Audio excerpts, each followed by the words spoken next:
कादुआ पचपच रास्ता मझिरे जमिछि पानी।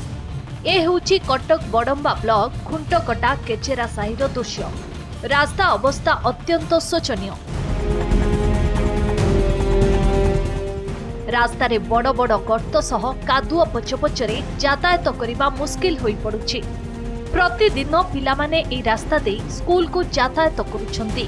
बहु समय रे छोट बड़ दुर्घटना मध्य घटुछि।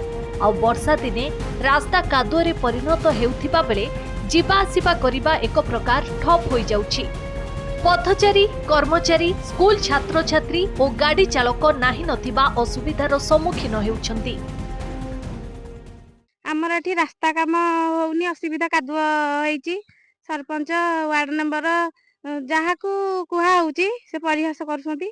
कहउछंती एठी धान बुणा हबो रुआ हबो एठी धान कटा हबो माछ चाष हबो एमती कहउछंती। छुआ माने पढ़ी गोड़ हाथ भांगुची स्कूल जिबारे असुविधा होउची। सरकार को अनुरोध करूची जे एतिकी हम रास्ता कामटा टिके कंप्लीट करके जा जेमती सन करिवे। हम घर पाखे रास्ता पूरा कादुअरे जिबासिया करी होउनी। जेते जहाँ को जणेले जहाँ कले सरपंच फरपंच जहाँ जणेले केही किछि सुनु नाहांती। उल्टी हमको परिहास करूछंती। कहते माछ खेलिए माछ चली माछ चाष हबो एठी आउ किछि सुनु नाहांती केही किछि करू नाहांती। अनेक थर प्रशासन और जनप्रतिनिधि दृष्टि आकर्षण करा जायथिले मध्य समस्यार स्थायी समाधान होई पारि नाही।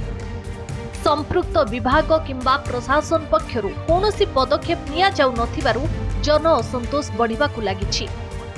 एथिसह जेकोनोसी समय बड़ दुर्घटना घटिबार मध्य आशंका रहिछि। तेणु तुरंत रास्ता मरामती करिबा पई ग्रामवासी दाबी करिसंती। नचेत आगामी दिन में आंदोलन कराजिबो बोली चेतावनी दैछंती।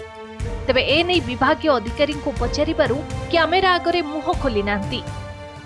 रास्ता सब कादुअरे आमे चली पारनु पानी टोपाटे पी पारनु आसी पारनु हैरान होतु चलियाकू। छुआ पाठ पढ़ी पारु नाहांती जाई पारु नाहांती साइडु हैरान होउसंती। वर्षा हैला माने कादुआ सब कहउसंती माछ खेलिबे। बड़म्बा खुंटुकाटार रास्ता समस्या को नहीं आम विभागीय अधिकारी प्रतिक्रिया नापी चेष्टा करते से कैमेरा आगे किसी न कहवाई सीधा सीधा मना कर तेज देखा बाकी रहा केबे लोकों दुर्दशा हटुची। बड़म्बारू लितिन बराल रिपोर्ट नंदीघोष टीवी।